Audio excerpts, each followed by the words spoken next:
Bonjour, ici Marc-Antoine au centre d'hiver à Saint-Nicolas. Aujourd'hui, on fait la démonstration d'un Integra Ethos. On va commencer par faire une tournée à l'extérieur pour ensuite se diriger dans l'unité. Les ancrages qu'on voit ici, c'est quand on va ouvrir l'auvent. En fait, il y a des bras qu'on va pouvoir déployer pour venir fixer sur le côté. Il y en a un ici et un plus à l'arrière. On a une prise de courant extérieur qui va fonctionner lorsque le véhicule est branché ou que la génératrice est en fonction. On voit ici le deuxième support pour installer les bras d'auvent. À l'arrière, c'est l'accès à notre salle de bain. Donc, on a la toilette, la douche. On a aussi un lavabo ici qu'on peut déployer. Quand le compartiment est plein d'eau, on va simplement vider l'eau dans le réservoir en arrière qui s'en va directement au tank. La toilette, elle, fonctionne au pied pour flusher. Pour la douche, la partie bleue qu'on voit ici, c'est un système économisateur d'eau.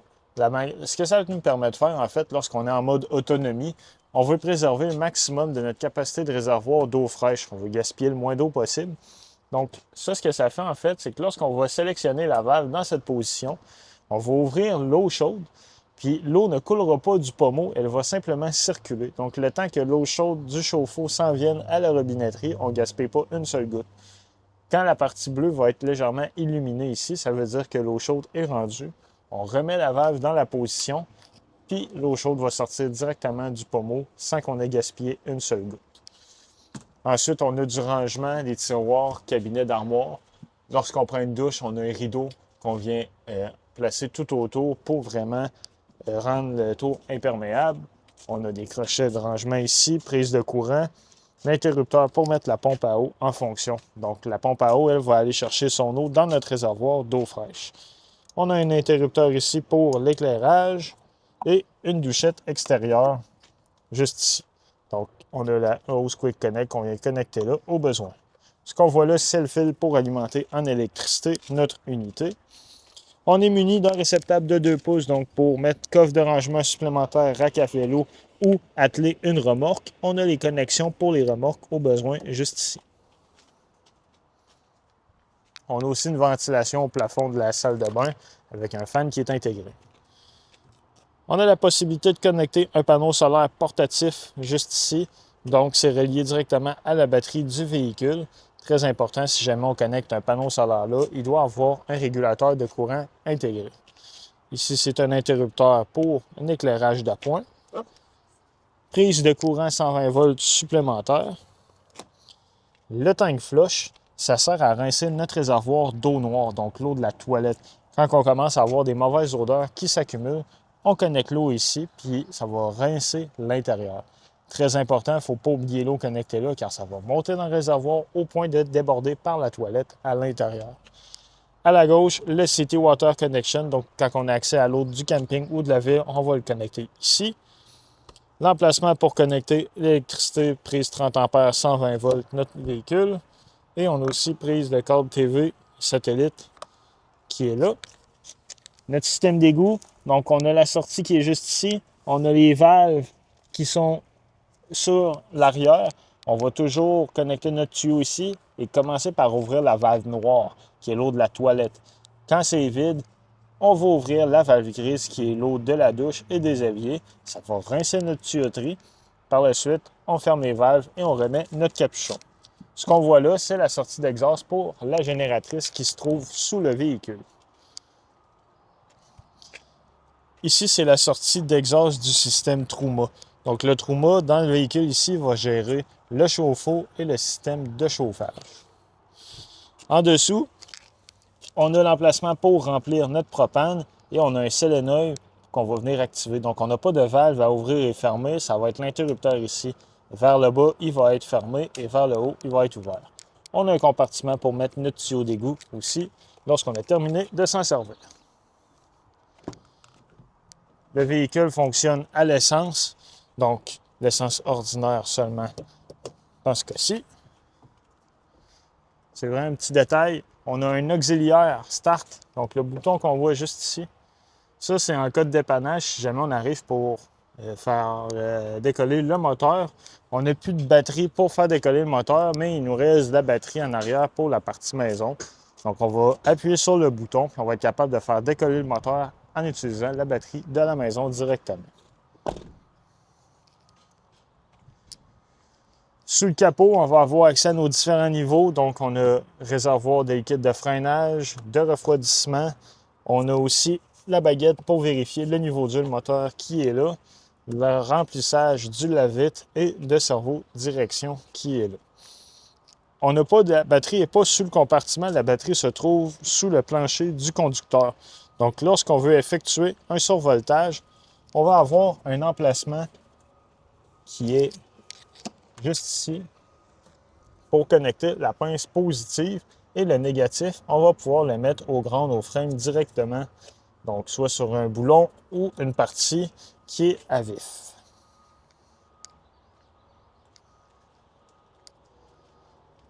Maintenant, l'extérieur, petit accessoire, il y a une tablette qu'on peut déployer ici à la hauteur.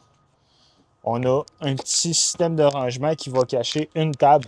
Donc lui, lorsqu'on le relève, on peut sortir la table directement et avoir plus de surface de travail. Donc si on retourne le siège passager, ça nous donne une table de travail.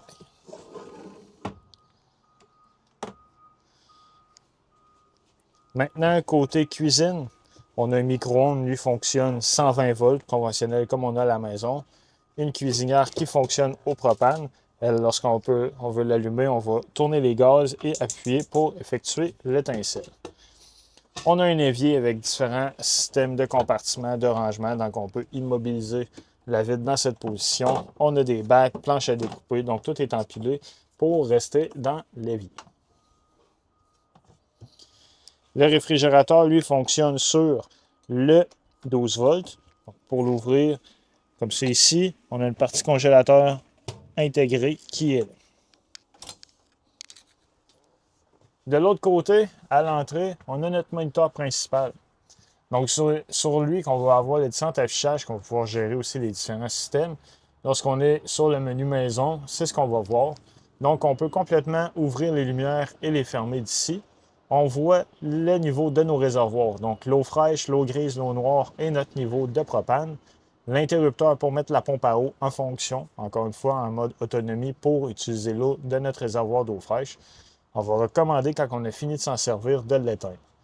Grey Tank Heater, Black Tank Heater, en fait, ce sont des pads chauffants qui sont collés sous les réservoirs d'eau grise et noire pour garder une température dans ceux-ci. Donc, si on fait du camping, la température descend sous zéro. On ne veut pas que nos eaux usées gèlent. On va venir mettre en fonction les tank heaters. En dessous, on voit le voltage de nos batteries. Donc, AS, la batterie maison, celle qui va servir à alimenter la partie arrière du motorisé. Et châssis, c'est elle qui va servir à faire décoller le moteur qui se trouve à l'avant. Contrôle de génératrice. Donc, lorsqu'on veut mettre la génératrice en fonction, on va toujours maintenir le bouton stop quelques secondes et par la suite start pour la mettre en fonction. La génératrice, elle, ce qu'elle va nous permettre, c'est d'avoir du courant 120 volts en pleine autonomie. Donc, si on est sur la route, on a besoin d'avoir du courant dans nos prises, de faire fonctionner le micro-ondes, on va pouvoir mettre la génératrice en marche. On peut aussi la faire décoller en roulant sur la route pour charger davantage nos batteries maison et utiliser la climatisation centrale au besoin quand il fait très chaud à l'extérieur. On peut ensuite descendre dans la partie éclairage, donc on peut gérer vraiment l'intérieur, l'extérieur. Quand on voit les flèches haut en bas comme ça, on peut maintenir le bouton pour atténuer les lumières. Pour la génératrice, l'AGS, en fait, c'est qu'on a la possibilité de programmer la génératrice, donc avec un voltage de décollage. On peut mettre une heure de départ, une heure d'arrêt au besoin, donc programmable à 100%. Pour la climatisation, donc ici, on va pouvoir gérer l'air climatisé. On va simplement appuyer sur Cool pour la mettre en fonction et par la suite, on va pouvoir gérer les différentes puissances de fan. On peut mettre en fonction aussi le fan de la salle de bain qui se trouve à l'arrière. L'ouverture de l'auvent, donc on a extension retract tout simplement pour ouvrir l'auvent. Et lorsqu'on va dans les paramètres, on a la possibilité de télécharger une application mobile avec le code. On va pouvoir le rentrer sur notre téléphone et avoir le même type de contrôle qu'il y a sur ce panneau de contrôle. On peut jouer avec l'intensité de l'éclairage, jouer avec l'heure et mettre soit en Celsius ou en Fahrenheit selon les besoins. Ce qu'on voit ici, c'est des capteurs de température, autant pour l'air climatisé que le système de chauffage. En bas, c'est notre coupe-circuit principal. Donc, lorsqu'on remise le véhicule, on veut garder nos batteries pleine charge. On a des systèmes électroniques qui vont toujours utiliser légèrement du courant. Lorsqu'on appuie ici comme ça, on va venir fermer complètement la connexion avec la batterie. Donc, lorsqu'on va réutiliser le véhicule une semaine, 2 semaines ou un mois plus tard, on va être sûr et certain que celle-ci va être à sa pleine charge. Quand on est en mode utilisation, on appuie pour remettre le courant partout. La télévision, elle, est connectée à une antenne qui se trouve sur le toit.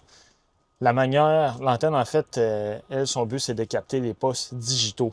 Donc, la manière d'y parvenir, on va aller dans les paramètres de la télévision pour effectuer un channel scan. À ce moment-là, l'antenne va détecter s'il y a des postes disponibles. Ici, un exemple au centre d'hiver à Saint-Nicolas, on va capter 3 à 4 postes différents. Cette étape-là est à refaire dès qu'on va se déplacer avec la motorisée, et ça pour chaque télévision au besoin.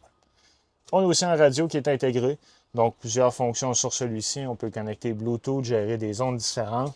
Donc, un radio indépendant à celui qui se trouve sur la façade dans le tableau de bord. Maintenant, pour les systèmes de rangement, on a des barrures sur tous les panneaux. Ici, on a un inverteur qui est intégré au véhicule. L'inverteur va faire le même travail que la génératrice. Donc, lui, ce qu'il va faire, c'est qu'il va utiliser le courant 12 volts de nos batteries pour nous donner du 120 volts dans nos prises. Donc, lui, on va recommander de l'ouvrir seulement lorsqu'on en a vraiment de besoin, car tant qu'il est allumé, il consomme toujours du courant. Donc, un exemple, je vais me servir d'une prise de courant spécifique pour une cafetière. On va mettre l'inverteur en fonction, on fait notre café, et quand c'est fait, on va refermer l'inverteur. Ça utilise énormément de courant pour les batteries maison 12 volts. Le booster pour l'antenne, donc lui, c'est très important, il doit être allumé, les 2 boutons au vert, si on va être capable de capter les postes digitaux. On a des prises coaxiales pour les satellites, 1 ou 2 au besoin, avec prise 120 volts supplémentaire. Encore des panneaux de rangement, même chose ici. De l'autre côté, c'est des panneaux de rangement qui font bord en bord. La manette qui se trouve ici au mur, on va pouvoir gérer aussi l'éclairage de l'auvent, les accents. On peut ouvrir et fermer l'auvent à partir d'ici, ouvrir et fermer complètement les lumières. Ça ici, c'est simplement une manette. Donc, si après un certain temps, les boutons ne fonctionnent plus, on a simplement une petite batterie CR2032 qu'on doit remplacer à l'occasion.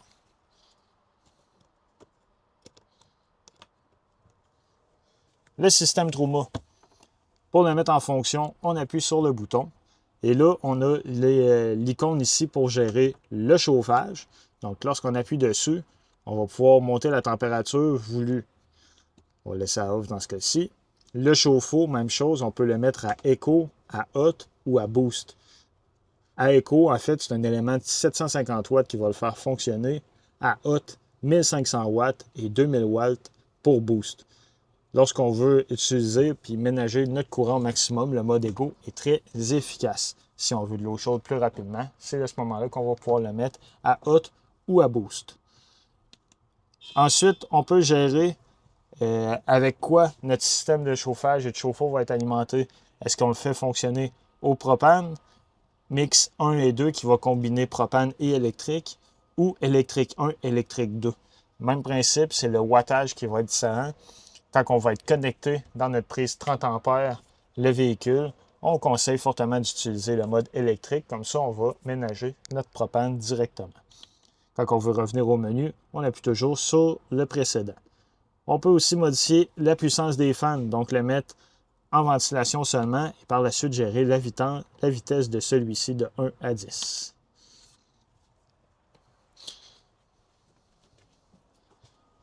En ce moment, on est aménagé banquette. On a la table ici qu'on peut venir installer avec les pattes en plein milieu. Donc, lorsqu'on veut faire un lit complet collé, on va utiliser la table qu'on va venir appuyer de chaque côté. On va pouvoir utiliser les coussins pour faire un lit plein à l'arrière. Sinon, on a la possibilité aussi de relever les têtes. Donc, on a un système de repos qu'on peut surélever en fait pour la tête des deux côtés.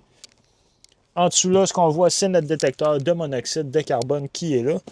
et notre panneau de breaker principal qui se trouve ici.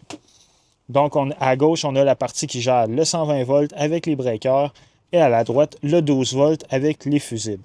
Quand il y en a une qui va être défectueuse, il y a une lumière rouge qui va s'allumer à côté de celle-ci. C'est ce qui conclut la démonstration du Ethos. Merci.